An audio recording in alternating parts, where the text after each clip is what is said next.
the bell icon to never miss a video from theory to practical.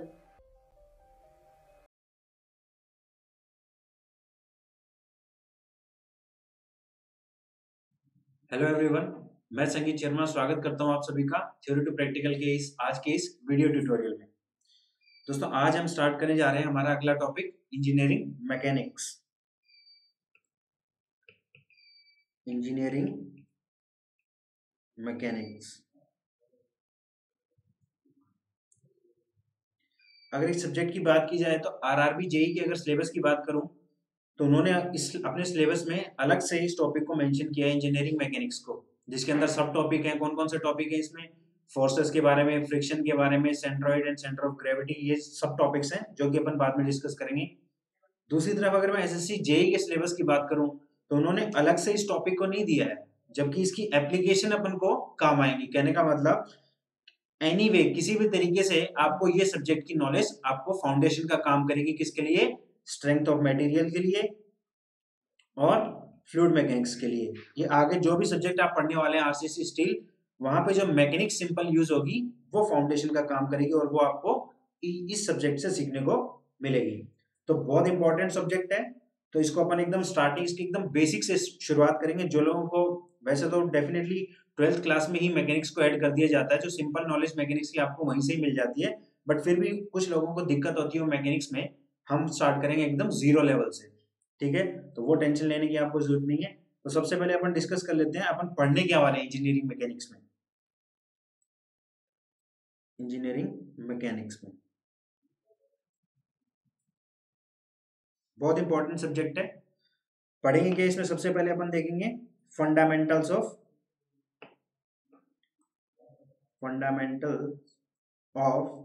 Engineering mechanics, ठीक है? कहने का मतलब सबसे पहले बेसिक फंडे हैं वो अपन डिस्कस करेंगे। इसमें इसमें अपन क्या देखेंगे? फोर्स के बारे में पढ़ेंगे। फोर्स से रिलेटेड जैसे कैसे फोर्स का रिजोल्यूशन किया जाता है, रिजोल्यूशन ऑफ फोर्सेस, और इसके अलावा कंपोजिशन ऑफ फोर्सेस,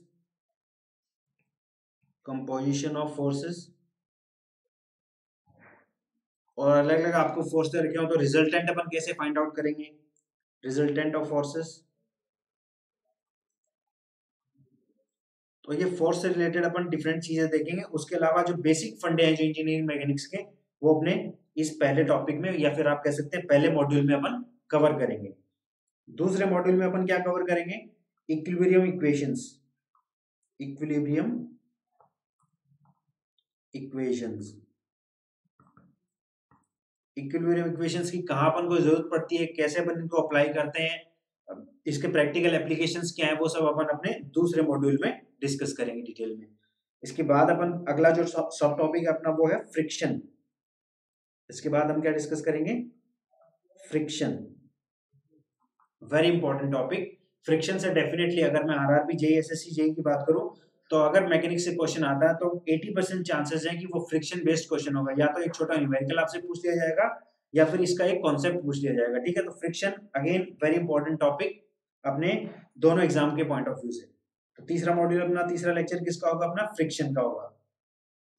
उसके बाद चौथा टॉपिक अपना सब टॉपिक क्या आ जाएगा? Centroid and centre of gravity.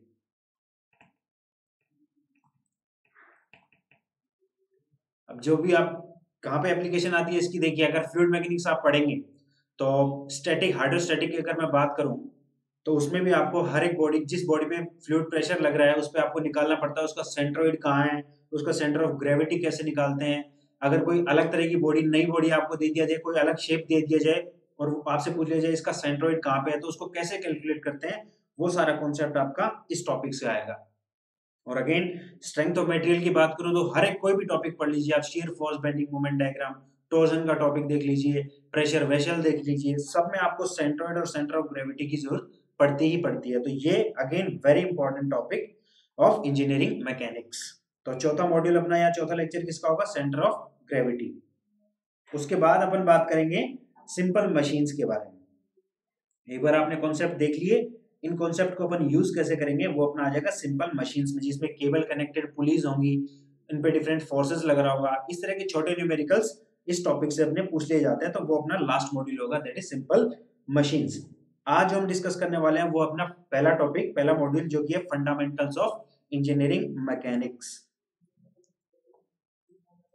Fundamentals of engineering mechanics. Basically engineering mechanics है क्या, अपन इसको क्यों पढ़ते हैं? तो देखिए, एक तरह से एक ये अपना नया सब्जेक्ट है, तो कोई भी नया सब्जेक्ट या चैप्टर आप पढ़ने से पहले आपको एक मोटिवेशन की जरूरत पड़ती है। मोटिवेशन इन द सेंस, किस तरीके से मैं बोल रहा हूँ मोटिवेशन, कि ये टॉपिक अगर मैं पढ़ रहा हूँ तो ये क्यों पढ़ रहा हूँ, इसकी प्रैक्टिकल एप्लीकेशन क्या है, इसको डेली लाइफ में मैं कैसे यूज कर पाऊंगा, कहाँ मैं देख पाऊंगा कि यहाँ पे साहब इंजीनियरिंग मैकेनिक्स मेरी काम आ रही है। तो वो चीजें आपको पहले पता होनी चाहिए, वो अपन इंट्रोडक्शन पार्ट में देखेंगे। देखिए दोस्तों, अगर आप सिविल इंजीनियर हैं या फिर आप मैकेनिकल इंजीनियर हैं, आपको कोई बोले कि आपको एक कार डिजाइन करनी है, एक कार डिजाइन करनी है जो इसकी वेलोसिटी जो कि दौड़ेगी 1 किलोमीटर पर आवर से, तो ये आपका क्या ब्रॉड ऑब्जेक्टिव है, सबसे बड़ा मेन ऑब्जेक्टिव अपना क्या, अपन को एक कार डिजाइन करनी है जो कि दौड़ेगी 140 किलोमीटर पर घंटे से, पर आवर की स्पीड से, ठीक है। अब ये तो है नहीं सीधा उठाया और अपन ने कार डिजाइन कर दी। अगर आप सच में एक इंजीनियर हैं तो आप सबसे पहले ये देखेंगे कि जब कार रोड पे चल रही होगी तो उस पर कौन कौन से फोर्स लग रहे होंगे। आ रही बात समझ में कि अपन को जरूरत क्यों पड़ रही है? कार जब 140 किलोमीटर पर घंटे की स्पीड से सड़क पे चल रही होगी, रोड पे दौड़ रही होगी, तो उस पर कौन कौन से फोर्सेस लग रहे होंगे, ठीक है। अगर एक टर्न आता है और अपनी कार की स्पीड है 140 किलोमीटर पर आवर, तो डेफिनेटली वो क्या हो जाएगी, उलट पुलट जाएगी, ठीक है। तो ये सारी चीजें उस पर जब वो चल रही है, तो विंड रेजिस्टेंस कितना चल रहा है, हवा की वजह से जो प्रेशर लग रहा है वो किस डायरेक्शन में लग रहा है, कितना लग रहा है, इंजन की पावर अपन को कितनी देनी है, ये सब नॉलेज आपको होनी चाहिए। इसके बाद ही आप एक ऐसी कार डिजाइन कर पाएंगे जो एक्चुअली सड़क पे 140 किलोमीटर पर घंटे की स्पीड से दौड़ेगी। अब आप कहोगे यहाँ कहाँ काम आई मैकेनिक्स, यहाँ काम ऐसे आई कि इस पे जो लग रहे जो फोर्सेस हैं, कौन कौन से, विंड रेजिस्टेंस लग रहा होगा, ड्रैग फोर्स लग रहा होगा, उसका वेट भी नीचे एक्ट कर रहा होगा, due to centre of gravity weight act कर रहा होगा, उसकी वजह से रिएक्शन आ रहा होगा। ये जो फोर्सेस का जो कंसिडरेशन अपन लेंगे, इन फोर्सेस पे जो जो फोर्सेस कार पे लग रहे हैं, वो सारा नॉलेज अपना कहां से आएगा, अपन को इंजीनियरिंग मैकेनिक्स से मिलेगा। वो मैकेनिक्स से स्टडी करने के बाद आपको एक बार पता चल गया इस पे ये फोर्स एक्ट कर रहे हैं, तो उनको अपन दूर करने के लिए क्या क्या अपन को प्रोवाइड करना है वो अपन कार के डिजाइन में कर लेंगे। तो काम आएगी नहीं है इंजीनियरिंग मैकेनिक्स यहाँ पे कि उस पे फोर्स कौन कौन से लग रहे थे। देखिए, ये सारी प्रैक्टिकल एप्लीकेशन देख के ही फाइनली अपन डिफाइन करेंगे कि इंजीनियरिंग मैकेनिक्स होती क्या है। तो ये तो एक एग्जाम्पल हो गया। दूसरा अगर मैं बात करूं, सपोज आपके पास एक लैपटॉप है, उसमें सीडी ड्राइवर होता है, तो कितनी पावर चाहिए सीडी ड्राइवर को बाहर निकलने में? अगर इलेक्ट्रिकल इंजीनियर के पॉइंट ऑफ व्यू से देखूं, तो उसको सीडी ड्राइवर को बाहर आने के लिए कितनी पावर चाहिए, अब उसको ये देखना पड़ेगा उसमें क्या फोर्स लग रहा है। यहाँ पे भी आपकी इंजीनियरिंग मैकेनिक्स काम में आएगी। एक और एग्जांपल आपको दूं, एज ए मैकेनिकल इंजीनियर, अगर आप मैकेनिकल इंजीनियर हैं, अगर आपको डिजाइन करनी है, एक टरबाइन करनी है, क्या होता है, देखिए ये टरबाइन होता है, इस पे ये वेन्स लगी होती है, डिफरेंट वेन्स होती हैं, ये वेन्स अपनी लगी हुई है, ठीक है। यहाँ पे एक नोजल होता है, ये नोजल क्या करेगा, यहाँ पे पानी का प्रेशर देगा, उसकी वजह से टरबाइन रोटेट करेगा और इलेक्ट्रिसिटी अपनी जनरेट होगी। अब पूछेंगे इसमें इंजीनियरिंग मैकेनिक्स कहाँ पे काम आई, तो यहाँ पे काम आई कि टरबाइन पे कौन कौन से फोर्सेस एक्ट कर रहे हैं। जब ये जेट इम्पिंज होगा, जब ये जेट, पानी का जेट जब इस टरबाइन पे गिरेगा, तो कितने आरपीएम से वो घूमेगा, उसको अपन को कितना पावर देना है, ये सब जो फोर्सेस जो लग रहे हैं अपने, कहाँ से आएगा, सब नॉलेज कहाँ से आएगा, इंजीनियरिंग मैकेनिक्स से। तो अगर मैं इन सब प्रैक्टिकल एग्जांपल्स को ध्यान में रखते हुए इंजीनियरिंग मैकेनिक्स को डिफाइन करूं, तो मैं कैसे कर सकता हूं? मैं लिख सकता हूं engineering mechanics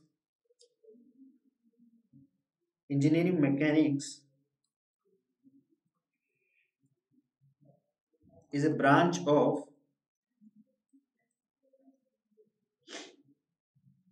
physical science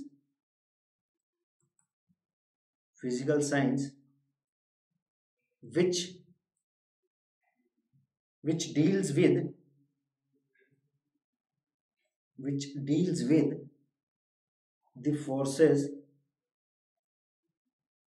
with the forces acting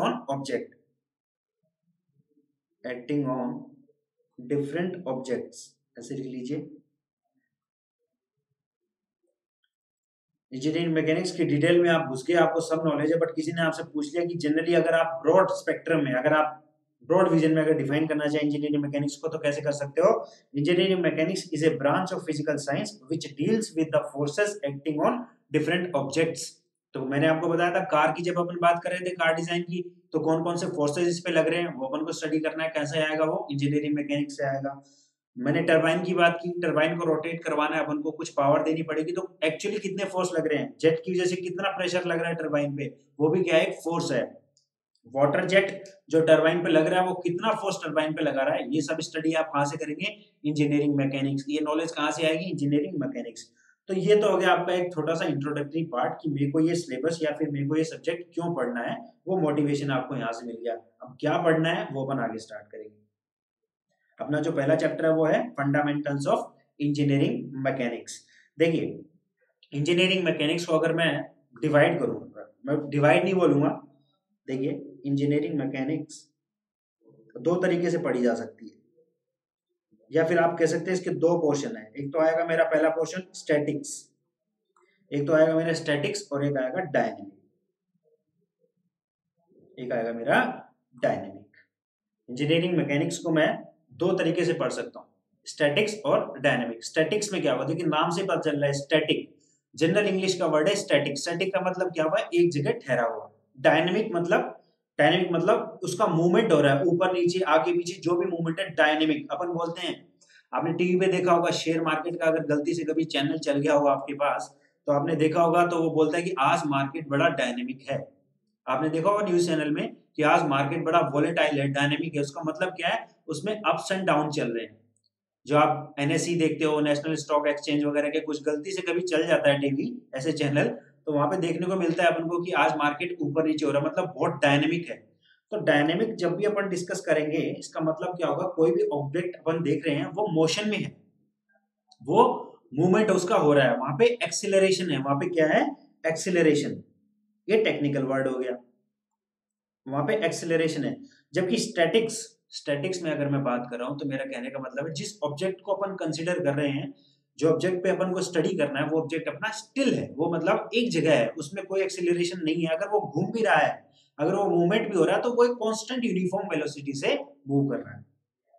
statics में अपन डिस्कस करते हैं एट रेस्ट, और इसके अलावा अगर मूवमेंट हो रहा है तो वो यूनिफॉर्म मोशन है। यूनिफॉर्म मोशन, एक गाड़ी 40 किलोमीटर पर आवर की स्पीड से चल रही है, तो वो 40 किलोमीटर पर आवर की स्पीड से चल रही है, उसमें एक्सेलरेट नहीं किया अपन ने, उसको 60 नहीं किया, उसको 20 नहीं किया, वो बस 40 से चल रही है, तो वो चलती जा रही है। तो स्टैटिक्स में अपन डिस्कस करेंगे वो ऑब्जेक्ट्स जो कि एट रेस्ट हैं या फिर मूवमेंट अगर कर रहे हैं तो वो यूनिफॉर्म मोशन, उनमें कैसा मोशन है, यूनिफॉर्म मोशन। वाइल जबकि डायनेमिक्स की अगर जब अपन बात करेंगे तो इसमें फोर्स एक्ट कर रहा है, और वो फोर्स क्या कर रहा है, वो उस ऑब्जेक्ट को मूवमेंट दे रहा है, उसका मूवमेंट कम ज्यादा हो रहा है, ठीक है। वहां पे एक्सेलरेशन है, डी एक्सेलरेशन है। एक्सेलरेशन मतलब एक्सेलरेट करते हो आप गाड़ी को, एक्सेलरेट करते हो मतलब 40 से 60 पे पहुंचते हो, डी एक्सेलरेट करते हो मतलब 60 से 20 पे आ गए, 30 पे आ गए, ऐसा। तो वहां मूवमेंट देखने को मिलेगा आपको आगे पीछे। स्टैटिक्स में अपन स्टिल ऑब्जेक्ट्स का मतलब, एक ऑब्जेक्ट रखा हुआ है, एक पेन है, ये टेबल पे रखा हुआ है, इस पे क्या क्या फोर्स लग रहे हैं वो मैं स्टडी कर रहा हूँ, किस में आ गया, ये मेरा आ गया स्टैटिक्स में। एक कार है, मूव कर रही है, उस पर ड्रैग फोर्स अपन को देखना है कि जिस डायरेक्शन में मूव कर रही है, हवा का जो प्रेशर लग रहा है उल्टी डायरेक्शन में, वो कैसे लग रहा है, वो कहाँ पे आएगा, अपना डायनेमिक्स में आएगा, क्योंकि उसमें उसकी जो एक्सीलरेशन वगैरह है, वहां पे उसमें एक्सीलरेशन है, उसका मूवमेंट है, तो वो अपन को चेक करना है, वो कहाँ पे आएगा, डायनेमिक्स में अपन स्टडी करेंगे। समझ में आ गई बातें, स्टैटिक्स और डायनेमिक्स में क्या डिफरेंस है। मैकेनिक्स के दो पार्ट हैं, दो तरीके से स्टडी किया जाता है, वो अपने हैं स्टैटिक्स और डायनेमिक्स। स्टैटिक्स में अपन जो एकदम एट रेस्ट जो ऑब्जेक्ट है उनका स्टडी करेंगे, डायनेमिक्स में जो अपनी ऑब्जेक्ट मूव कर रहे हैं उनके बारे में स्टडी करेंगे। मूव कर रहे हैं तो उस पर कौन सा फोर्स लग रहा है, कितना फोर्स लग रहा है, किस डायरेक्शन में लग रहा है, वो सारा स्टडी अपना किस में आएगा, डायनेमिक्स में आएगा। तो ये ब्रॉड स्पेक्ट्रम में अपन इसको डिवाइड कर दिया इंजीनियरिंग मैकेनिक्स को। अब देखिए अगली बात आती है अपनी, इंजीनियरिंग मैकेनिक्स अपन पढ़ने वाले हैं, तो पूरी की पूरी इंजीनियरिंग मैकेनिक्स की अगर मैं बात करूं, स्टैटिक्स और डायनेमिक्स, ये तीन प्रिंसिपल पे बेस्ड है, न्यूटन्स के तीन प्रिंसिपल पे बेस्ड है, वो अपन डिस्कस करेंगे। देखिए engineering mechanics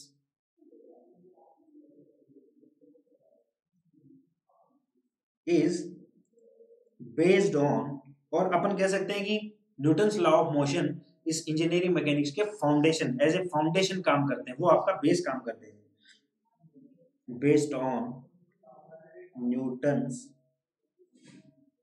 3 laws, very important.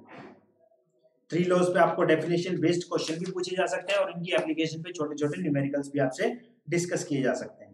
ठीक है, तो न्यूटन्स के 3 लॉ अपन स्टडी करेंगे। अगला अपना टॉपिक आ गया न्यूटन्स 3 लॉ ऑफ मोशन। सबसे पहला फर्स्ट लॉ, फर्स्ट लॉ।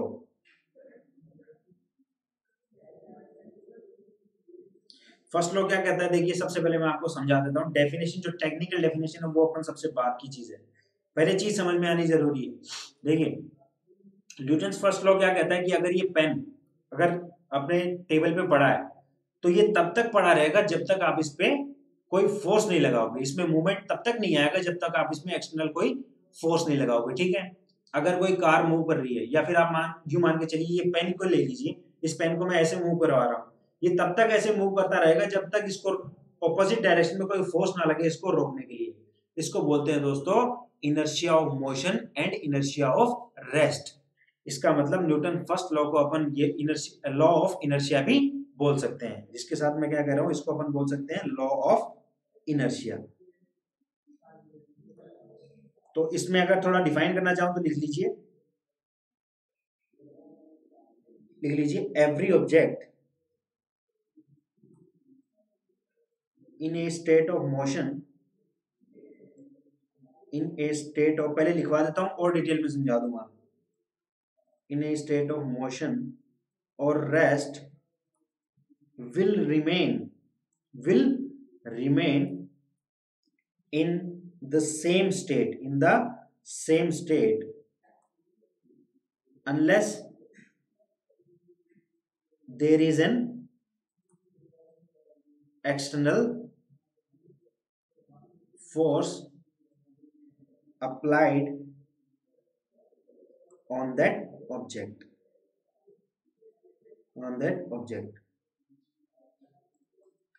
कहने का मतलब एक ऑब्जेक्ट अगर वो रेस्ट पोजीशन में, जब रेस्ट की अगर मैं बात कर रहा हूँ, जब पेन मेरा रेस्ट पोजीशन में टेबल पे, वो तब तक टेबल पे पड़ा रहेगा जब तक आप इसमें कोई फोर्स ना लगाते। आप देख रहे हो कि ये पड़ा है, अपने आप मूवमेंट करना लगेगा, ऐसा नहीं है, ये तब तक मूवमेंट नहीं करेगा जब तक आप इस पे कोई एक्सटर्नल फोर्स नहीं लगाते हो। ये रेस्ट पोजिशन में है, इसलिए इसको बोलूंगा मैं इनर्शिया ऑफ रेस्ट।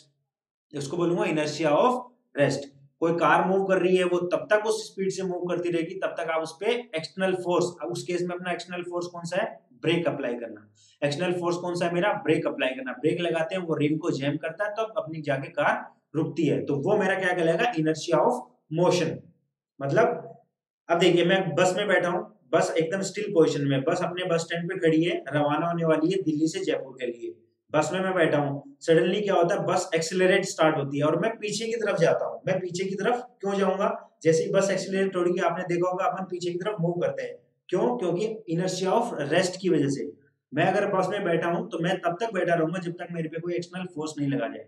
मतलब मेरी टेंडेंसी क्या है, मैं उसी पोजीशन में रहना चाहता हूं। अगर बस में सीट पे बैठा हूं, बस रुकी है, तो मेरी टेंडेंसी क्या है, एकदम स्टिल बैठने की, मतलब आराम से बैठने की, कोई मूवमेंट नहीं है इसमें।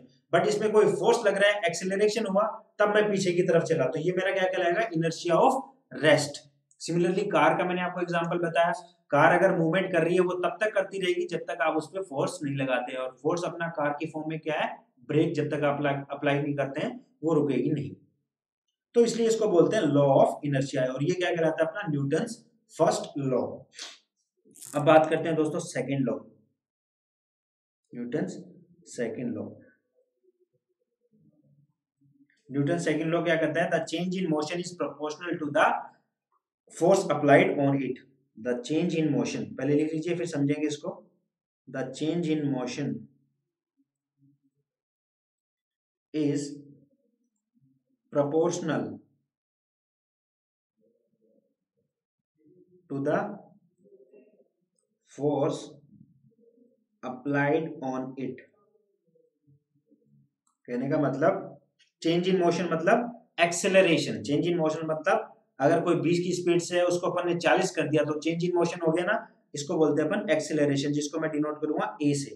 तो कहने का मतलब force is directly proportional to acceleration. ठीक है, एक बॉडी है, मूव कर रही है 20 किलोमीटर पर आवर की स्पीड से, मैंने उस पर फोर्स लगाया, उस पर एक इम्पैक्ट किया, जिसकी वजह से उसकी स्पीड चेंज होगी, कितनी होगी 40 किलोमीटर पर आवर की स्पीड से, 40 किलोमीटर पर आवर की स्पीड से अब दौड़ रही है। तो वो जो एक्सेलरेशन में उसमें आया वो डायरेक्टली प्रोपोर्शनल है किसके, फोर्स के। अगर मैं कम फोर्स लगाता तो वो 20 से सिर्फ 30 पे पहुंचती, मैंने ज्यादा फोर्स लगाया है इसलिए वो 20 से 40 किलोमीटर पर आवर की स्पीड से वो ऑब्जेक्ट मेरा मूव करने लग गया। तो कहने का मतलब जितना फोर्स आप लगाओगे, जितना फोर्स आप लगाओगे उतना ही मूवमेंट में चेंज आएगा। ये क्या कहलाता है, न्यूटन्स सेकंड लॉ, जो कि अपने मैथमेटिकल फॉर्म में, मैथमेटिकली आप इसको कैसे डिनोट कर सकते हैं, मैथमेटिकली इसको डिनोट कर सकते हैं, force is directly proportional to acceleration, change in motion is nothing, change in motion ही क्या है, एक्सेलरेशन। रेस्ट से अगर कोई मूवमेंट आया तो भी एक्सेलरेशन, मूवमेंट से और तेज मूवमेंट हो गया या कम मूवमेंट हो गया, दैट इज आल्सो एक्सेलरेशन और डी एक्सेलरेशन। तो वो किसके प्रोपोर्शनल है, वो उस एक्सटर्नल फोर्स के प्रोपोर्शनल है जो कि बाहर से अपन ने लगाया है। आगे बात समझ में। एक बॉक्स, ये फिर से पेन का एग्जांपल लेंगे, ये पेन मेरा टेबल पे पड़ा हुआ है, रेस्ट पोजीशन पे है, इसमें मैंने फोर्स लगाया, फोर्स लगाया तो इसका क्या हुआ, मूवमेंट हुआ। अगर कम फोर्स लगाता तो कम मूवमेंट होता, ज्यादा फोर्स लगा रहा हूं तो ज्यादा मूवमेंट होगा। तो कहने का मतलब जितना फोर्स आप अप्लाई करोगे उतना ही चेंज इन मोशन होगा, जिसको अपन एक्सेलरेशन या डी एक्सेलरेशन बोलते हैं। ठीक है, तो force is directly proportional to A. अगर प्रोपोर्शनलिटी, प्रोपोर्शनल अगर दो चीजें हैं, अगर प्रोपोर्शनल साइन हटाना चाहता हूं, इक्वल करना चाहता हूं, तो एक कांस्टेंट आएगा, और वो कांस्टेंट क्या होगा, उस ऑब्जेक्ट का मास, उस ऑब्जेक्ट का मास।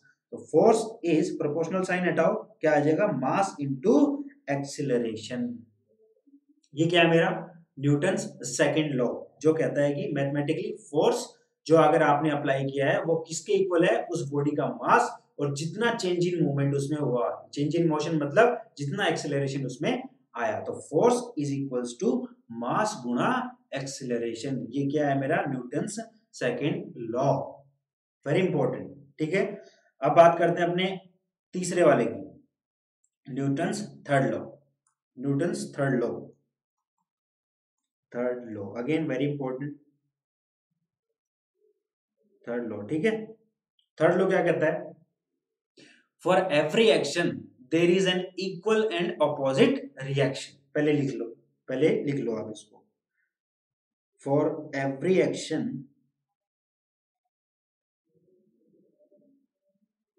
There is an equal and opposite reaction. ये तो होगी लैंग्वेज, ये तो हो गई लैंग्वेज। अब प्रैक्टिकली ये क्या कहना चाह रही है लैंग्वेज, वो भी समझ लेते हैं। देखिए, अगर ये दो ऑब्जेक्ट हैं, ये मेरा ऑब्जेक्ट ए है और ये मेरा ऑब्जेक्ट है बी, मैं कहता हूं कि ए ने बी पे फोर्स लगाया, ए ने बी पे फोर्स लगाया, कुछ फोर्स लगाया, तो दोनों टच में है, ए ने जितना बी पे फोर्स लगाया तो न्यूटन लॉ क्या कहता है कि बी भी उतना ही फोर्स, उतने ही अमाउंट का, उतनी ही मात्रा का, उतने ही मैग्नीट्यूड का फोर्स लगाएगा किस पे, ए पे। और किस डायरेक्शन में लगाएगा, ए के जस्ट ऑपोजिट डायरेक्शन में। ए ने अगर इधर लगाया तो बी उस पे उतना ही ऑपोजिट डायरेक्शन में उतने मैग्नीट्यूड का फोर्स लगाएगा। कहने का मतलब अगर ए ने बी पे ये लगाया, जिसको मैं लिख रहा हूं F A B, F A B, F A B मतलब ए ने बी पे लगाया उतना ही फोर्स लगाएगा बी ए पे, एफ बी ए ने बी पे लगाया उसको मैंने डिनोट किया एफ ए बी से, और बी ए पे लगाएगा उसको मैं डिनोट कर रहा हूं बी ए से। तो न्यूटन लॉ क्या कहता है, F A B is equals to F B A. For every action there is an equal and opposite reaction. अगर मैं, देखिए इस चीज को ऐसे समझिए, ये पेन, फिर से पेन पकड़ लीजिए, पेन अगर टेबल पे पड़ा है, पेन अगर टेबल पे पड़ा है तो इसका कुछ वेट है। अब आप कहोगे पेन ने टेबल पे क्या एक्शन किया, एक्शन ये हुआ ना कि इसका कुछ तो वेट है, वो वेट टेबल पे पड़ा है, अब उतना ही फोर्स क्या करेगी, टेबल पेन पे ऊपर की तरफ लगाएगी। कैसा, देखिए ये एक सरफेस है, सरफेस के ऊपर ये बॉक्स पड़ा हुआ है, बॉक्स का कुछ वेट है, कितना है 40 किलो न्यूटन। क्या है ये, वेट। क्या है ये, वेट, मास नहीं है, मास की यूनिट क्या होती है, किलोग्राम ग्राम। वेट मतलब जहां पे ग्रेविटी फोर्स भी इंक्लूड हो जाता है। वेट क्या होता है, weight is nothing but mass गुना gravity force, m into G. तो जब किलो न्यूटन किसकी किसकी यूनिट है, वेट की, मास की क्या होती है, किलोग्राम, ग्राम, ये सब मिलीग्राम, ये सब यूनिट होती है। तो ये यूनिट का भी अपन आगे डिस्कस करेंगे, अभी बात चल रही थी तो मैंने आपको बता दिया। तो बॉक्स अगर सरफेस पे, इस रिजिड सरफेस पे 40 किलोन्यूटन का वेट लगा रहा है, भाई वो वेट रखा जरूर है, तो एक्शन क्या है, उसका वेट जो है सरफेस पे कितना लग रहा है, 40 किलो न्यूटन। कहाँ लग रहा है, नीचे की तरफ। तो ये जो सरफेस आप देख रहे हो ना, ये सरफेस, ये भी ऊपर की तरफ एक रिएक्शन लगाएगी, कितना, इक्वल अमाउंट का, कितना, आर, जिसको अपन बोलेंगे रिएक्शन, जिसको मैंने नोट किया आर से, ये भी कितना होगा, 40 किलो न्यूटन।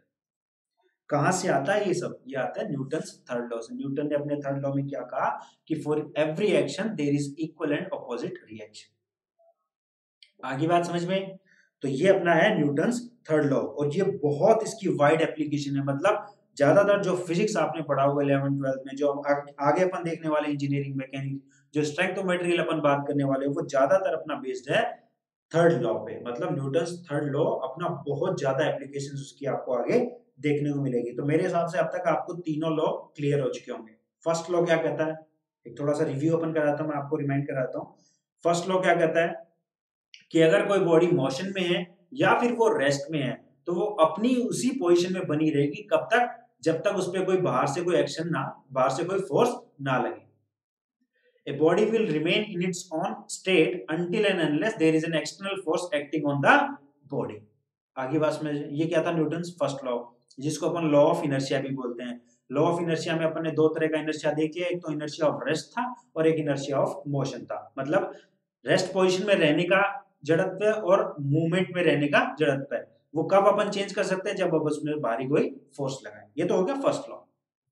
सेकेंड लॉ क्या कहता है कि force is directly proportional to change in motion.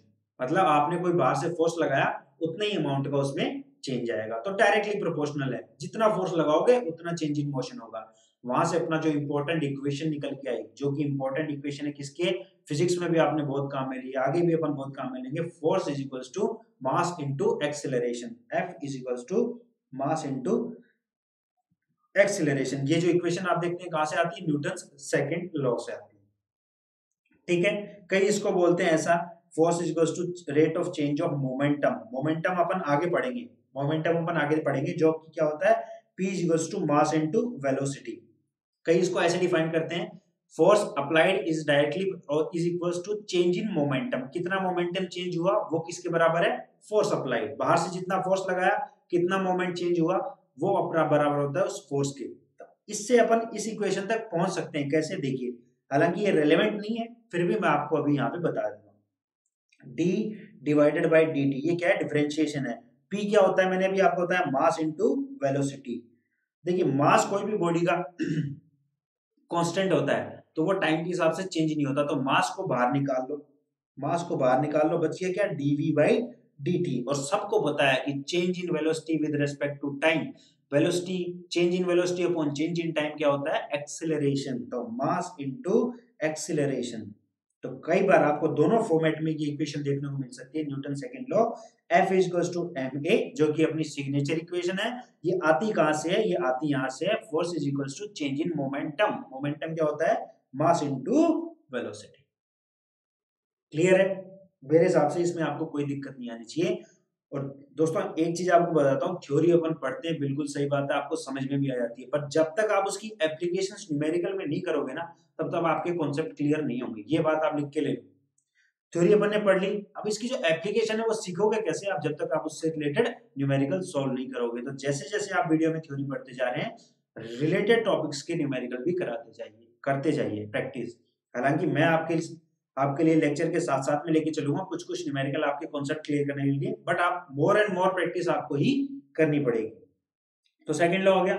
Third law क्या कहता है, थर्ड लॉ कहता है for every action there is an equal and opposite reaction.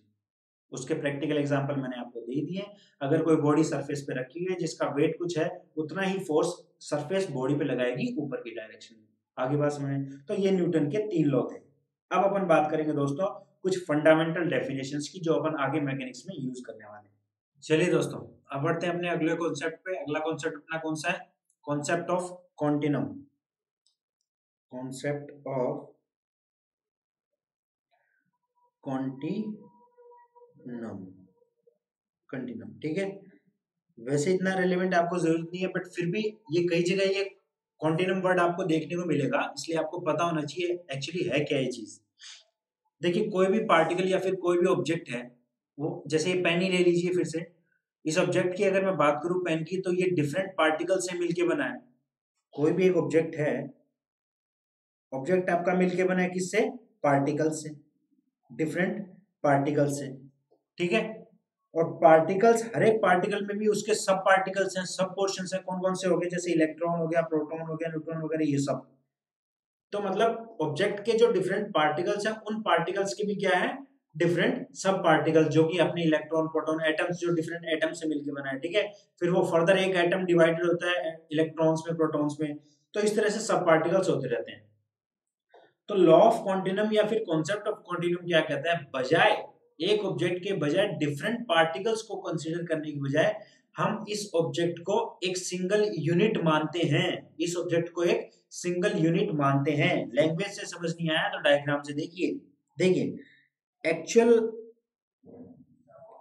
Actual object, देखिए एक्चुअल मटेरियल की अगर मैं बात करूं, एक्चुअल मटेरियल जो अपना बना होता है वो that is made up of different particles, ठीक है। That is made up of different particles. मैं एक चीज इस इंजीनियरिंग मैकेनिक्स में क्यों डिस्कस कर रहा हूँ? सपोज इस पे, इस ऑब्जेक्ट पे एक फोर्स लगाया अपन ने कुछ किलो न्यूटन का, 40 किलो न्यूटन, 50 किलो न्यूटन का। तो इस फोर्स का मैं इफेक्ट देखना चाहता हूँ इस ऑब्जेक्ट पे। तो एक्चुअली अगर मैं देखना चाहूँ तो मैं क्या करूंगा? ये जो फोर्स लग रहा है इसका इफेक्ट उस ऑब्जेक्ट के डिफरेंट पार्टिकल्स पे कितना है, इस पे कितना लग रहा है, इस पे कितना है, डेफिनेटली सब पे अलग अलग होगा। अगर मैं एक्चुअल कंडीशन की बात करूं, यहाँ जो पास में जो पार्टिकल्स है उन पे ज्यादा फोर्स लग रहा होगा, जो थोड़े दूर है वहां पे कम फोर्स लग रहा होगा, बीच में थोड़ा और कम लग रहा होगा। तो एक्चुअली अगर देखा जाए तो फोर्स का डिस्ट्रीब्यूशन अलग अलग पार्टिकल पे अलग अलग होगा। बट इसका जो आइडियलाइज्ड फॉर्म जो अपन काम में लेंगे, वो कैसा लेंगे? वो काम में लेंगे हम आइडियलाइज्ड मटेरियल। वो कैसा होगा? वो एक सिंगल यूनिट हम क्या मानेंगे? बजाय इसके अलग अलग पार्टिकल को कंसीडर करने के पूरे ब्लॉक को एक यूनिट मानेंगे। तो इस पूरे को मैं एक सिंगल यूनिट मानूंगा। तो कहने का मतलब, अगर मैं यहाँ पे कोई फोर्स लगाता हूँ, चाहे वो कितने किलो न्यूटन का हो, वो फोर्स इस ऑब्जेक्ट के अंदर कहीं पे भी, आप कोई भी पॉइंट ले लो, सपोज मैं एक क्रॉस सेक्शन काट रहा हूँ यहाँ पे, तो मैं इसको देखता हूँ तो यहाँ पे कितना लग रहा होगा? ये मैंने क्रॉस सेक्शन लिया, ये फोर्स लग रहा था, तो इस क्रॉस सेक्शन पे जो मैंने काटा है, यहाँ पे भी कितना लग रहा होगा? एक फोर्स एफ ही लग रहा होगा। तो लॉ ऑफ क्वांटिनम क्या कहता है कि आप एक ऑब्जेक्ट के अलग अलग पार्टिकल्स को कंसीडर करने की बजाय उस पूरे ऑब्जेक्ट को एक सिंगल यूनिट मान के उसको आइडियलाइज्ड फॉर्म में कन्वर्ट करके फिर उसको स्टडी कीजिए। मतलब एक फोर्स अगर यहाँ पे 40 किलोन्यूटन का लग रहा है, तो वो 40 किलोन्यूटन का फोर्स उस ऑब्जेक्ट के डिफरेंट पार्टिकल्स पे 40 किलोन्यूटन का ही लग रहा होगा। ऐसा नहीं है अपन उसको इंडिविजुअल पार्टिकल को कंसीडर नहीं करने वाले हैं, अपन उस पूरे ब्लॉक को एक सिंगल यूनिट या फिर एक सॉलिड सब्जेक्ट मानते हुए उस पे ये मानेंगे कि पूरे पे 40 न्यूटन लग रहा है। तो ये कहता है अपना law of concept of Quantinuum. अब अगर ये आपको समझ में, ये चीज समझ में आ गई, तो अब छोटा सा एक नंबर का ऑब्जेक्टिव क्वेश्चन पूछा जा सकता है इस पे, तो आप इसको क्वेश्चन को छोड़ के नहीं आएंगे, अटेम्प्ट कर लेंगे। इसलिए मैं कह रहा हूँ चाहे अपन थोड़ा ही उसकी डिटेल में घुसे, पर हर एक कॉन्सेप्ट को अपन बेसिक से स्टार्ट करके चलेंगे, ताकि बाद में जब अपन क्वेश्चन सॉल्व कर रहे हो, जब आपकी क्विजेस जो आपको प्रोवाइड की जाएंगी, जो आपके टेस्ट सीरीज प्रोवाइड की जाएंगी, तो उसमें इस तरह के क्वेश्चन देखो तो आप यूं ना कहो ये तो हमको कराया ही नहीं। तो ये आपको सब आना चाहिए। तो ये तो बात होगी लॉ ऑफ क्वांटिनम की। उसके बाद अगला कॉन्सेप्ट आता है अपना rigid body and deformable bodies. Rigid body and deformable body, नाम से पता चल रहा है, rigid body and deformable body. Sorry, देखिए रिजिड बॉडी अगर मेरे को डिफाइन करनी है, पहले मैं आपको इसको डेफिनेशन बता दूं, फिर इसको अपन डायग्राम के थ्रू समझेंगे। A body is considered, a body और we can say a object, an object, body के साथ ए लगाइए, ऑब्जेक्ट के साथ एन ऑब्जेक्ट लगाइए। ओ क्या है अपना? वो वाला है, तो इसके साथ लगेगा N. A body is considered as rigid, is considered as rigid when the change in distance, when the change in distance between any two of its point, any two of its points its point is negligible। क्या मतलब है अभी समझाऊंगा आपको। देखिए, rigid body में किसको मान रहा हूं, रिजिड ऑब्जेक्ट में किसको मान रहा हूं, ये वो ऑब्जेक्ट है जिसपे अगर सपोज मैं फोर्स लगाता हूं, सपोज ये एक सॉलिड ब्लॉक है, इस पे मैंने फोर्स लगाया और इसका मूवमेंट हुआ, यहां से होते होते ये यहां तक आ गया, तो डेफिनेटली ये जो ब्लॉक है इसके कोई भी दो पॉइंट पकड़ लो आप, सपोज ये दो पॉइंट मैं कंसीडर कर रहा हूं,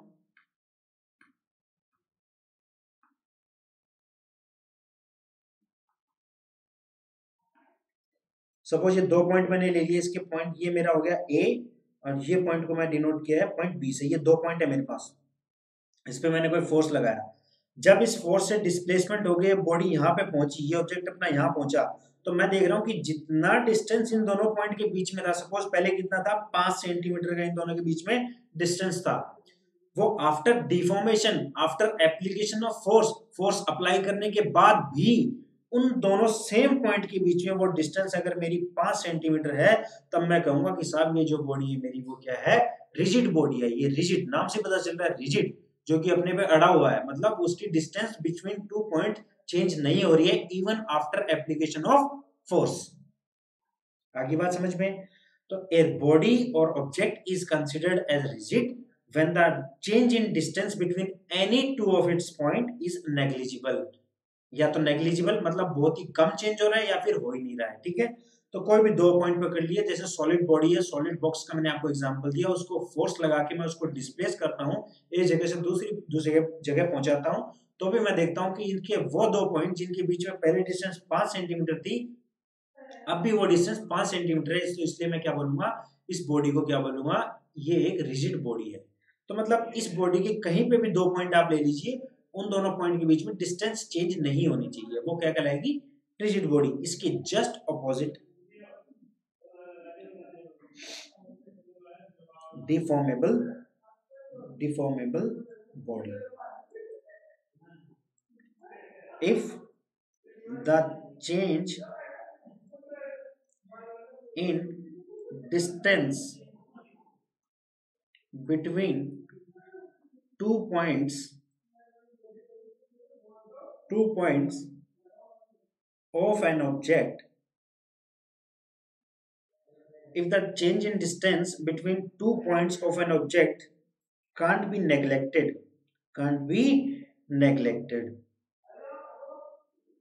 then these are called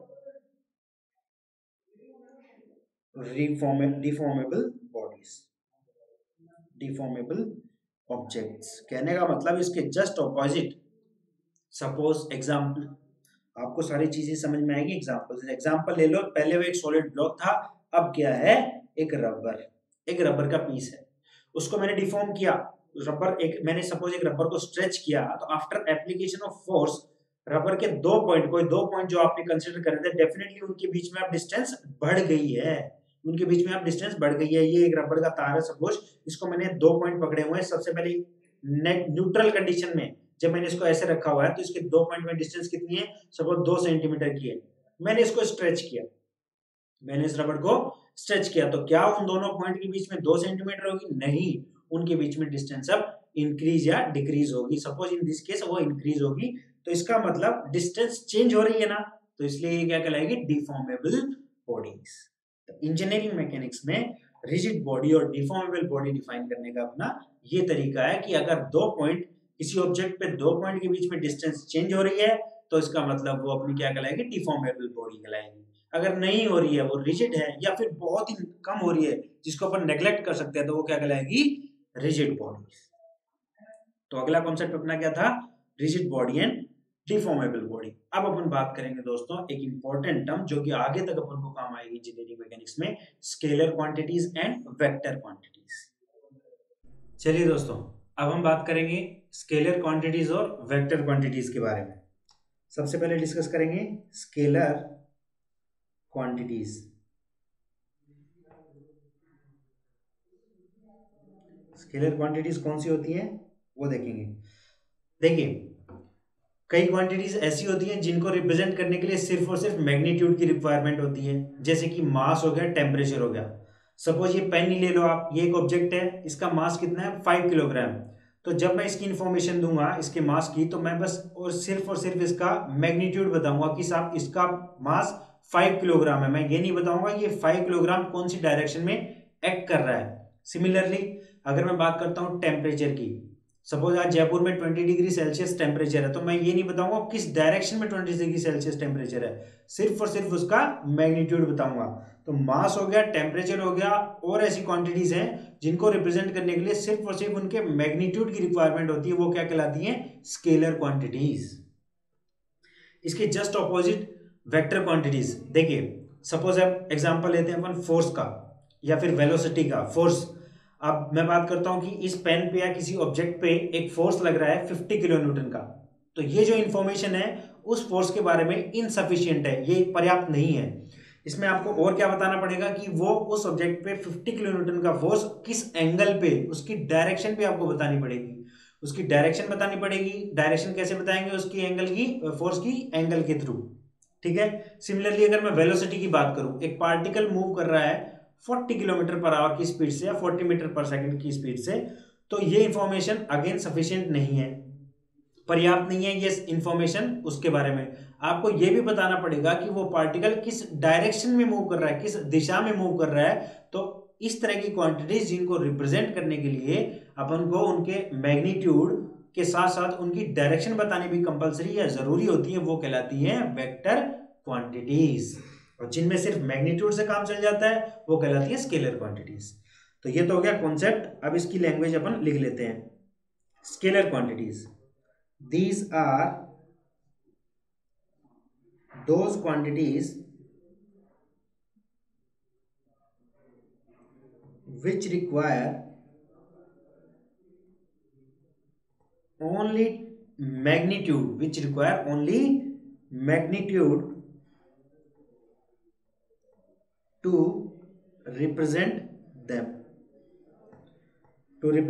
them such as, example अगर आपको बताऊं, एग्जाम्पल लिख लीजिए, मास, टेम्परेचर एटसेट्रा। आपसे एग्जाम्पल देके पूछ सकता है ऑब्जेक्टिव क्वेश्चन की इनमें से कौन सी क्वांटिटी वेक्टर क्वांटिटी या फिर scalar quantity.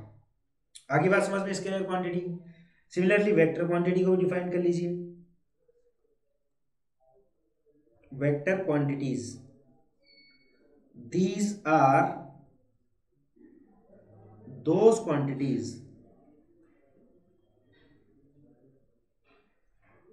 which require magnitude as well as direction to represent them। Example क्या बताया मैंने इसके, जैसे हो गया फोर्स, हो गया वेलोसिटी, हो गया एटसेट्रा। जी क्या अपनी वेक्टर क्वांटिटीज। अब आप कहोगे कि वेक्टर की अपन को जरूरत क्या पड़ी। देखिए आगे जब अपन डिस्कस करने वाले हैं फोर्स, फोर्स क्या है, एक वेक्टर क्वांटिटी है, और मैकेनिक्स का जो बेस है वो क्या है, अपना फोर्स। अगर आपको फोर्स समझ में आ रहा है तो आगे आपको न्यूमेरिकल्स भी आप आराम से कर पाएंगे। तो इसके लिए अपन को वेक्टर की बेसिक आइडेंटिटीज या फिर वेक्टर के एडिशन कैसे होता है, वेक्टर का सब्सट्रैक्शन कैसे करते हैं, वो अभी आपको मालूम होना जरूरी है। क्योंकि आगे जो भी न्यूमेरिकल आप अटेम्प्ट करेंगे मैकेनिक्स में, वो अगर सपोज आपको फोर्सेस वेक्टर फॉर्म में दिए हैं तो आपको उनका कैसे जोड़ होता है, कैसे उनका सब्सट्रैक्शन होता है, माइनस होता है, वो सब आपको आना चाहिए। तो अब अपन जो डिस्कस करेंगे दोस्तों, वो अपन डिस्कस करेंगे वेक्टर आइडेंटिटीज। ठीक है, वेक्टर के बारे में डिस्कस करेंगे। वेक्टर क्या होता है, कैसे इसको रिप्रेजेंट करते हैं। देखिए सपोज एक वेक्टर अपने पास है ए, एक वेक्टर है अपने पास ए। अब मैं इसको रिप्रेजेंट कैसे करूंगा, देखिए ग्राफिकल रिप्रेजेंटेशन आपको मैं बता रहा हूं। ये अपनी एक रेफरेंस एक्सिस है, ये मेरी एक्स डायरेक्शन है, ये मेरी वाई डायरेक्शन है। ए वेक्टर ए मेरे को रिप्रेजेंट करना है, तो सपोज ये इसका ओरिजिन है, तो ये मेरा हो गया वेक्टर ए। इसका एंड पॉइंट ये पी, सपोज इसका एंड पॉइंट है पी। ये वेक्टर का क्या है, this is vector over A, vector A, vector A का मैग्नीट्यूड क्या है, ओ पी। मैग्नीट्यूड को कैसे रिप्रेजेंट करेंगे, ये वेक्टर उसका मैग्नीट्यूड ये कितना है, ओ पी के बराबर है। ओ क्या है इसका, ओ है इसकी टेल, ओ क्या है वेक्टर ए की टेल, पूंछ। पी पॉइंट क्या रिप्रेजेंट करता है वेक्टर ए का हेड, वो उसका रिप्रेजेंट करता है हेड। तो देखिए वेक्टर ए का मैग्नीट्यूड मैंने ओपी से दर्शाया है, इसके बराबर किसके लिखा है मैंने, ओपी के। तो इसका मतलब क्या हुआ, कोई भी वेक्टर का अगर मैग्नीट्यूड आपको जानना है तो उसकी जो एरो की जो लेंथ है, एरो की जो लेंथ है वो किसके प्रोपोर्शनल है, उसके मैग्नीट्यूड के। कहने का मतलब जितनी एरो की लेंथ होगी उतना ही उस वेक्टर का मैग्नीट्यूड होगा। तो वेक्टर ए का मैग्नीट्यूड मेरे को बताना है तो वो कैसे दर्शाऊंगा मैं ग्राफिकल रिप्रेजेंटेशन में, एरो की लेंथ के बराबर। आगे बात समझ में। दूसरी इंफॉर्मेशन, चूंकि ये वेक्टर क्वांटिटी है तो इसकी अपन को डायरेक्शन भी पता होनी चाहिए। अब डायरेक्शन किसी वेक्टर की मेरे को बतानी है तो डेफिनेटली किसी न किसी के रेस्पेक्ट में बतानी पड़ेगी ना। अब मैं यूं तो नहीं कहूंगा कि 40 डिग्री, 40 डिग्री किसके रेस्पेक्ट में भैया, किसके आधार पे आप कह रहे हो कि 40 डिग्री है, तो वो आप रिप्रेजेंट करोगे रेफरेंस एक्सिस। यहाँ जो एक्स वाई है वो अपने क्या है, रेफरेंस, इसको रेफरेंस मानते हुए ये अपनी क्या है, रेफरेंस एक्सिस, और इनको बोलते हैं कोऑर्डिनेट या फिर कोऑर्डिनेट एक्सिस। इसके रेस्पेक्ट में ये वेक्टर अपना थीटा एंगल पे है, तो ये इसका डायरेक्शन का रिप्रेजेंटेशन हो गया। तो वेक्टर ए को मैग्नीट्यूड मैंने कैसे दिखाया, एरो की लेंथ के बराबर। उसकी डायरेक्शन में से मैंने कैसे दिखाई, किसी रेफरेंस एक्सिस के रेस्पेक्ट में, किसी रेफरेंस एक्सिस के सापेक्ष किसी एंगल के द्वारा। वो कितनी डायरेक्शन है, थीटा डिग्री। तो अब इस वेक्टर की पूरी इंफॉर्मेशन मेरे पास है, इसका मैग्नीट्यूड मेरे पास है, और मैं इस वेक्टर की डायरेक्शन बता सकता हूं मेरी रेफरेंस एक्सिस के रेस्पेक्ट में। तो ये होती है वेक्टर क्वांटिटी, वेक्टर को रिप्रेजेंटेशन करने का तरीका। चलिए अब बात करते हैं दोस्तों अपन वेक्टर ऑपरेशंस। तो मैंने आपको कहा था चूंकि आगे सारे न्यूमेरिकल्स हैं, हो सकता है फोर्स आपको वेक्टर फॉर्म में दी हो, तो वेक्टर के बेसिक ऑपरेशन आपको पता होने चाहिए, जैसे कि वेक्टर का एडिशन कैसे होता है, वेक्टर का सब्सट्रैक्शन कैसे होता है। तो वेक्टर ऑपरेशंस अपन डिस्कस करेंगे अब, वेक्टर ऑपरेशंस, ठीक है। सबसे पहले आएगा अपने पास वेक्टर एडिशन, सबसे पहले आएगा multiplication bye scalar, multiplication bye scalar. किसी वेक्टर ए को मल्टीप्लाई करना है स्केलर से, स्केलर क्वांटिटी 1 2 3 4 न्यूमेरिक वैल्यूज, ठीक है। देखिए कॉन्सेप्ट समझिएगा आप। सपोज मेरे पास एक वेक्टर ए है, this is our vector A, और उसका इस तरीके से रिप्रेजेंट करें, ये उसकी डायरेक्शन है, this is our vector A. मैं कहता हूं कि आपको रिप्रेजेंट करना है 2a, रिप्रेजेंट करो, कैसे करोगे आप, रिप्रेजेंट करो माइनस ए, कैसे रिप्रेजेंट करोगे, ये सब अपन को दर्शाने हैं। या फिर मैं कहता हूं आपको माइनस 0.5 वेक्टर ए, ये रिप्रेजेंट, इन तीनों का रिप्रेजेंटेशन करके बताओ जब आपके पास वेक्टर ए ये है। तो देखिए 2a, 2 क्या है, एक स्केलर है, एक वेक्टर को मैं स्केलर से मल्टीप्लाई करूंगा तो क्या होगा, सिर्फ और सिर्फ इसका मैग्नीट्यूड बढ़ जाएगा, इसकी डायरेक्शन सेम रहेगी। समझ रहे हैं आप, बेसिक कॉन्सेप्ट है ये। वेक्टर को मैं स्केलर से मल्टीप्लाई कर रहा हूं तो उसकी मैग्नीट्यूड बढ़ जाएगा, उसका डायरेक्शन सेम रहेगा। तो वेक्टर ए में 2a में अपने को रिप्रेजेंट करना है तो क्या करूंगा, इसका जो एरो लेंथ है उसको बस डबल कर दूंगा डायरेक्शन सेम रखते हुए, ये मेरा क्या हो गया, वेक्टर 2a। आ गया समझ में, स्केलर से कैसे मल्टीप्लाई करते हैं वेक्टर को, सिर्फ उसका उतने अमाउंट का मैग्नीट्यूड बढ़ा दो, डायरेक्शन सेम रहेगा। डायरेक्शन चेंज होने का तरीका क्या है, देखिए अगला आप नोटेशन अपने पास नोट करना है अपन को, माइनस ए। माइनस मतलब जो वेक्टर ए की ओरिजिनल डायरेक्शन थी, माइनस लगाते ही उसकी डायरेक्शन चेंज होगी। मैग्नीट्यूड में चेंज किया अपन ने, नहीं किया, तो एरो लेंथ उतनी ही रहेगी, बस डायरेक्शन चेंज हो जाएगी।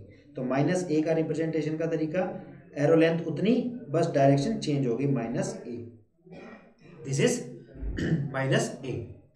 अब देखिए माइनस 0.5 है, मैग्नीट्यूड भी आपने आधा कर दिया, 0.5 है मतलब उसका मैग्नीट्यूड आधा कर दिया, साथ ही साथ माइनस लगा के आपने डायरेक्शन भी चेंज कर दी।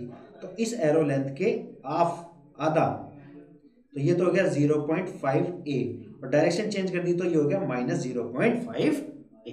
तो माइनस लगा के अपन डायरेक्शन चेंज कर सकते हैं, स्केलर से मल्टीप्लाई करेंगे तो सिर्फ और सिर्फ उसका मैग्नीट्यूड बढ़ेगा, डायरेक्शन सेम रहेगी। डायरेक्शन चेंज करना है तो ऑपोजिट साइन लगाओ। ये तो आ गया मल्टीप्लीकेशन बाय स्केलर, पहला वेक्टर ऑपरेशन। दूसरा, मल्टीप्लीकेशन ही थोड़ी करना है वेक्टर्स का, एडिशन भी करना पड़ सकता है, तो वो कैसे करेंगे, vector addition, very important vector addition. देखिए वेक्टर को ऐड करते हैं अपन टू फॉर्म ए रिजल्टेंट, दो वेक्टर को ऐड करके एक अपन रिजल्टेंट वेक्टर बनाते हैं। वो किस तरीके से आप उसका एडिशन करोगे, तो इसको करने के दोस्तों दो तीन तरीके हैं। सबसे पहले अपन बात करेंगे पैरेललोग्राम लॉ, उसके बाद उसी से डिराइव किया हुआ ट्रायंगल लॉ। तो कैसे करते हैं वेक्टर एडिशन, देखिए सपोज अपने पास दो वेक्टर है ए एंड बी, और इन दोनों को ऐड करना है अपन को। ऐड करेंगे तो अपने पास क्या निकलेगा, रिजल्टेंट। सपोज इसको रिप्रेजेंट कर रहा हूं मैं आर से, R equals to A plus B. अभी आप करोगे कैसे, ये आप दर्शाओगे कैसे, मेथड क्या है करने के वेक्टर एडिशन, वो बताता हूं आपको। देखिए वेक्टर ए, सपोज मेरे पास एक वेक्टर ए है ऐसा, और मेरे पास एक वेक्टर है बी। वेक्टर बी की डायरेक्शन ये है और ये मेरे पास है वेक्टर बी। इन दोनों का मेरे को एडिशन करना है साहब, इन दोनों का वेक्टर एडिशन करना है और एक रिजल्टेंट वेक्टर फाइंड आउट करके देना है जो कि इन दोनों के एडिशन से बनेगा। तो देखिए सबसे पहले अपन बात करेंगे पैरेललोग्राम लॉ की। मैं यूज कर रहा हूं parallelogram law, parallelogram law use कर रहा हूं। तो देखिए पैरेललोग्राम लॉ क्या कहता है, पहले मैं आपको मेथड बताऊंगा, आपको फिर अपने आप समझ में आ जाएगा। ये वेक्टर ए की क्या है, टेल। ये वेक्टर ए का क्या है, हेड। ये वेक्टर ए की क्या है, टेल। बी की टेल, बी का हेड, ये वाला। ठीक है, तो पैरेललोग्राम लॉ क्या कहता है कि आप एक पॉइंट पे, सपोज ये मेरा वेक्टर ए है, ये मेरा वेक्टर ए है, तो वेक्टर ए की जो टेल है उस पे कनेक्ट कर दीजिए किसको, वेक्टर बी की टेल को। तो वेक्टर डायरेक्शन चेंज नहीं करनी है आपको, डायरेक्शन सेम रखनी है। वेक्टर ए तो यूं का यूं आ गया, इसकी टेल पे मैंने ये वेक्टर बी यहाँ पे ऐड कर दिया। ये दोस्तों स्ट्रेट लाइन है, थोड़ा सा आप इसको स्ट्रेट कर लीजिएगा। ये वेक्टर ए हो गया और इसकी टेल पे मैंने वेक्टर बी यहाँ पे ये ऐड कर दिया। मैंने डायरेक्शन चेंज की क्या, बी की, नहीं की। यूं का यूं उठाया, इसकी टेल को उठाया और इसकी टेल से मिला दिया। पैरेललोग्राम लॉ क्या कहता है, इन दोनों वेक्टर्स के पैरेलल आप लाइन खींचिए। वेक्टर ए के पैरेलल वेक्टर बी के हेड से आप ये पैरेलल लाइन खींचिए, और वेक्टर बी के समानांतर पैरेलल वेक्टर ए के हेड से लाइन खींचिए। तो ये क्या बन गया दोस्तों, अपना एक पैरेललोग्राम बन गया कि नहीं बन गया। जैसे ही ये पैरेललोग्राम बनता है, इसका जो दोस्तों डायगोनल होगा, इसका जो दोस्तों डायगोनल होगा वो अपना वेक्टर रिप्रेजेंट करेगा रिजल्टेंट वेक्टर, जो कि अपना आर क्या है, ए प्लस बी। ये कहता है पैरेललोग्राम लॉ।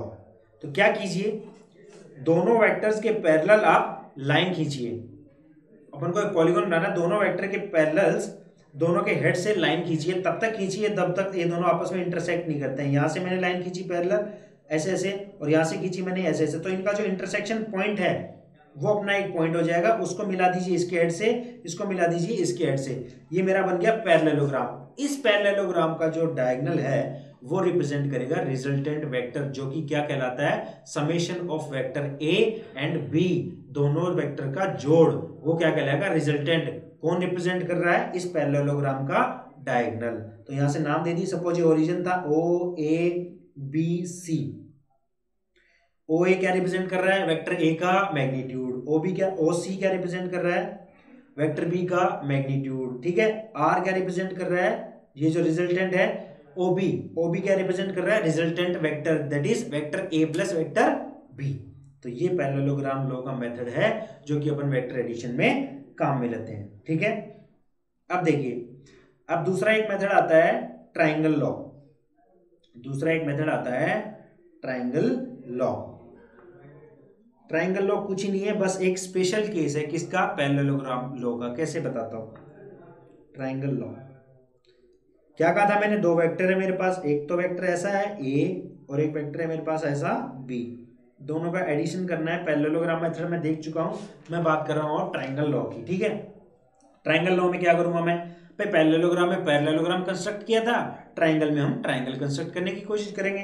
देखिए ए वेक्टर को उठाइए, यूं का यूं रख दीजिए, अपन को ट्रायंगल बनाने हैं। This is my vector A, आगे की नहीं आगे समझ में।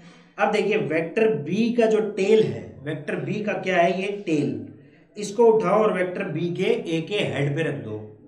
क्या रख दो, डायरेक्शन यही रहेगी, डायरेक्शन चेंज नहीं किया अपन ने अभी भी। वेक्टर ए के हेड पे वेक्टर बी का टेल मिला दो, तो ये मेरे पास क्या आ गया, वेक्टर बी। तो अब मेरे को ट्राइंगल कंस्ट्रक्ट करना है, कहां से, ए के टेल से बी के, कलर चेंज कर देता हूं, ए के टेल से बी के हेड को मिला दो, तो ये आपका क्या रिप्रेजेंट करेगा, रिजल्टेंट, जो कि कहलाएगा vector A plus vector B. अपन ने क्या कंस्ट्रक्ट किया है, एक ट्राइंगल, इसलिए ये कहलाता है triangle law of vector addition.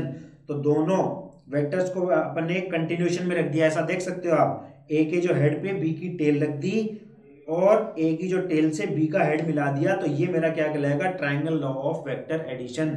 ये जो रिजल्टेंट है वो मेरा क्या रिप्रेजेंट करेगा, वेक्टर ए और वेक्टर बी का समेशन, उन दोनों का जोड़। तो मैं क्या कह सकता हूं, ट्राइंगल लॉ एक बेसिकली एक स्पेशल केस है किसका, पैरेललोग्राम लॉ का। देखिए ये तो बात होगी दो अलग अलग वेक्टर्स जो कि कोलिनियर नहीं है, नॉन कोलिनियर है, मतलब वो एक ही लाइन में ऐड नहीं हो रही, ये तो उनको जोड़ने का मेथड है, उनका एडिशन का मेथड है पैरेललोग्राम लॉ, ट्राइंगल लॉ। अगर दो वेक्टर कोलिनियर है, मतलब सपोज एक वेक्टर ए ऐसा है और दूसरा वेक्टर बी भी सेम लाइन में ऐड कर रहा है, वेक्टर बी, इन दोनों का एडिशन अपन सिंपली क्या कर सकते हैं, कैसे करेंगे, देखिए ए और ये B, this is vector A, this is vector B, तो इन दोनों का समेशन, ये आर अपन को क्या रिप्रेजेंट करेगा, दोनों का resultant, that is summation of vector A and B. तो ये स्पेशल केस किसके लिए है, अपना कोलिनियर वेक्टर्स के लिए, फॉर कोलिनियर वेक्टर्स, उनको एडिशन करने का सिंपल तरीका है, ठीक है। This is resultant which is equals to A plus B. तो दोस्तों वेक्टर का सिंपली अपन ने क्या देख लिया, एडिशन देख लिया, और एडिशन का तरीका देख लिया, पैरेललोग्राम लॉ देख लिया, ट्राइंगल लॉ अपन ने देख लिया, कोलिनियर वेक्टर को कैसे ऐड करते हैं वो देख लिया। दूसरा एक थोड़ा सा यहां डिस्कस करना चाहूंगा मैं आपके साथ, सब्सट्रैक्शन ऑफ वेक्टर्स। भाई एडिशन ही एडिशन थोड़ी काम आएगा अपने पास, कभी सब्ट्रैक्ट भी करना पड़ जाएगा ए में बी से। तो देखिए डेफिनेटली मिलेगा अपन को एक रिजल्टेंट ही, आर इज इक्वल्स टू, मेरे को रिप्रेजेंट करना है ए माइनस बी। कैसे करूंगा मैं इसको थोड़ा मॉडिफाई कर लूंगा, कैसे करूंगा, रिजल्टेंट इज इक्वल्स टू ए रखूंगा प्लस ही, बस यहां पे मैं माइनस बी कर दूंगा, और भाई प्लस है बाहर, अंदर माइनस हो तो माइनस ही आ जाएगा, इसको मैंने इस फॉर्म में कन्वर्ट कर लिया मेरी सहूलियत के लिए, और बाकी एडिशन को भी मैंने, सब्सट्रैक्शन को भी मैंने एडिशन बना लिया, कैसे, प्लस बाहर रखा अंदर ले गया। अब मेरे को आप ये इक्वेशन देख के बताइए ये कैसे डिफरेंट है इससे, R is to A plus B से कैसे डिफरेंट है, कैसे अलग है ये। 2 मिनट वीडियो पॉज कीजिए और अपने हिसाब से ये सब्सट्रैक्शन करने की कोशिश कीजिए, आई होप आपने ट्राई किया होगा। चलिए आगे बढ़ते हैं। देखिए वेक्टर ए, वो दोनों वेक्टर ए और बी सेम ही रखे मैंने। देखिए इस केस में सब्सट्रैक्शन कैसे करेंगे, सब्सट्रैक्शन को भी मैंने एडिशन बना दिया, कैसे, वेक्टर ए तो यूं का यूं ले लो, ये मेरा वेक्टर का ए यूं का यूं आ गया। अब वेक्टर देखिए यहां पे देखिए वेक्टर बी ऐड करना है, बट उसकी डायरेक्शन चेंज कर दी मैंने, डायरेक्शन चेंज कर दी मैंने, माइनस बी लगा के उसकी डायरेक्शन चेंज कर दी। तो यहाँ पे जो वेक्टर बी अपन ऐसे रिप्रेजेंट कर रहे थे, अब वो वेक्टर बी ऐसे आ जाएगा, उसकी डायरेक्शन चेंज हो जाएगी, और बस उसका क्या करना है अपन को, रिजल्टेंट निकाल लेना है। पैरेललोग्राम लॉ यूज कर लो, तो दोनों के पैरेलल लाइन खींचो, कब तक खींचो, जब तक वो इंटरसेक्ट ना करें। इस पॉइंट पे इंटरसेक्ट कर रही है, बिल्कुल कर रही है, तो ये अपना एक पॉइंट और आ गया पैरेललोग्राम का। इसका जो रिजल्टेंट है वो रिप्रेजेंट करेगा अपना R is equals to A minus B. ये अपना क्या रिप्रेजेंट करेगा, R is equals to A minus B. आगे बात समझ में दोस्तों, आई होप ये आपके लिए अब आसान हो गया होगा, ठीक है। तो सब्सट्रैक्शन उसके माइनस मतलब घटा रहे हैं अपन, उसको भी अपन ने एडिशन में कन्वर्ट कर लिया by changing the direction of vector B. Originally अपन ने क्या किया था, ये अपना ए था और बी ऐड करने के लिए उसकी डायरेक्शन ये थी, बट अब इस केस में अपने पास क्या है, ये ए हो गया और उसमें माइनस बी कर दिया मैंने, डायरेक्शन चेंज कर दी है, क्या कहलाएगा, माइनस बी। और फिर पैरेललोग्राम लॉ लगा के मैंने इनका रिजल्टेंट निकाल लिया आर, ये मेरे को क्या देगा, vector A minus vector B. This is our subtraction of vector. चलिए बेसिक आइडेंटिटीज कुछ अपन ने देख ली। ये तो बात होगी दोस्तों दो वेक्टर्स की। अगर अपने पास आ जाए एडिशन ऑफ मल्टीपल वेक्टर्स, वो भी देख लीजिए। Addition of multiple vectors, addition of multiple vectors कैसे करेंगे, देखो addition of multiple vectors. Suppose example के लिए आपको बताता हूँ, सपोज यहाँ पे अपने पास है एक फोर्स, ये है मेरा F1, और यहीं पे इसी पॉइंट पे मैं आपको बता देता हूँ, ये सपोज अपना है F2, और इसी पॉइंट पे ये अपना है F3। इस तरीके से कई फोर्सेस लग रहे हैं, ये एरो लगा लेना, एरो रिप्रेजेंट करता है वेक्टर को, ये अपना ओरिजिन O है। अब इस फॉर्म में जब जहाँ पे दो से ज्यादा जब वेक्टर्स है, इनको ऐड करने का क्या तरीका है वो देखिए। अब आप सोच रहे हो कि इसमें तो अपना पैरेललोग्राम लॉ लगेगा नहीं, ऐसा नहीं है, इसमें भी अपना पैरेललोग्राम लॉ अपन यूज करेंगे। कैसे करेंगे भाई, तीन है तो आप पहले दो उठा लो, दो का रिजल्टेंट निकाल लो, एक वेक्टर वो आ गया रिजल्टेंट, एक लास्ट वाला वेक्टर बचा, इन दोनों को ऐड करके उनका रिजल्टेंट निकाल लो, फाइनल रिजल्टेंट वेक्टर। कैसे, देखिए F1 सबसे पहले मैं कह रहा हूं आपको, आप F1 और F2 को पकड़ लो, इन दोनों का अपन को रिजल्टेंट निकालना है। F1 और F2 को पकड़ लो, F3 को एज इट इज रहने दो जिस डायरेक्शन में वो है। देखिए मैं क्या कहना चाह रहा हूं भाई, F3 को तो आप यूं का यूं छोड़ दो, दिस इज अवर F3, एक बार भूल जाओ, दो चीज पकड़ लो, दो का तो एडिशन आपको मालूम है पैरेललोग्राम लॉ से, अभी अभी बताया आपको। देखिए F1 अपना ये रहा, F3 को भूल जाओ, आप भूल जाओ कि F3 है भी, ये अपना F2, दोनों का पैरेललोग्राम लॉ लगाया मैंने और इनका रिजल्टेंट फाइंड आउट कर लिया, ये वाला, ये मेरे पास आ गया रिजल्टेंट, जो कि मेरे को क्या देगा, F1 प्लस F2। अब F1 और F2 का काम खत्म हो गया, क्यों क्योंकि उन दोनों का कंबाइंड रिजल्टेंट वेक्टर मैंने R फाइंड आउट कर लिया है, और उसकी डायरेक्शन भी मेरे को ये पता चल गई है, जो पैरेललोग्राम का डायगोनल है वो उसकी डायरेक्शन है।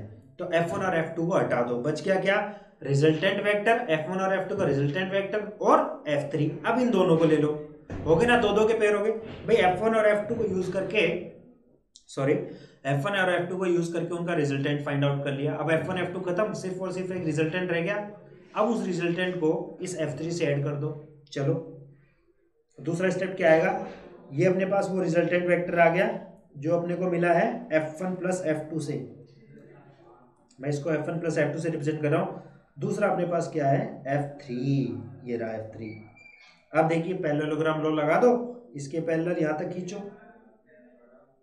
कब तक खींचो, इसके पैरेलल खींचो जब तक ये इंटरसेक्ट करे, इस पॉइंट पे इंटरसेक्ट किया, ये डायगोनल मिला दो। अब ये डायगोनल आपको क्या देगा, this is our final resultant vector, और ये क्या आएगा, F1 plus F2 plus F3।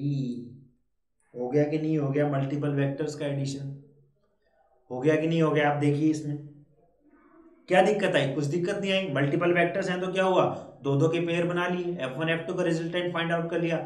एक बार आप रिजल्टेंट फाइंड आउट कर लो तो F1 F2 हटा दो, बस रिजल्टेंट वेक्टर रखो, उसकी डायरेक्शन रखो, बचा हुआ तीसरा काम में ले लो, दोनों में पैरेललोग्राम लॉ फिर से लगा दो, फिर से एक फाइनल रिजल्टेंट मिल जाएगा। तो ये अपना फाइनल रिजल्टेंट वेक्टर आ गया, जिसका मैग्नीट्यूड अपने F1 plus F2 plus F3 से निकाल लेंगे, ये अपना क्या कहलाएगा, रिजल्टेंट वेक्टर। रिजल्टेंट वेक्टर आ गया पैरेललोग्राम लॉ से यूज करना, for two vectors also, for multiple vectors also. I hope अब आपके लिए ये चीज इजी होगी। चलिए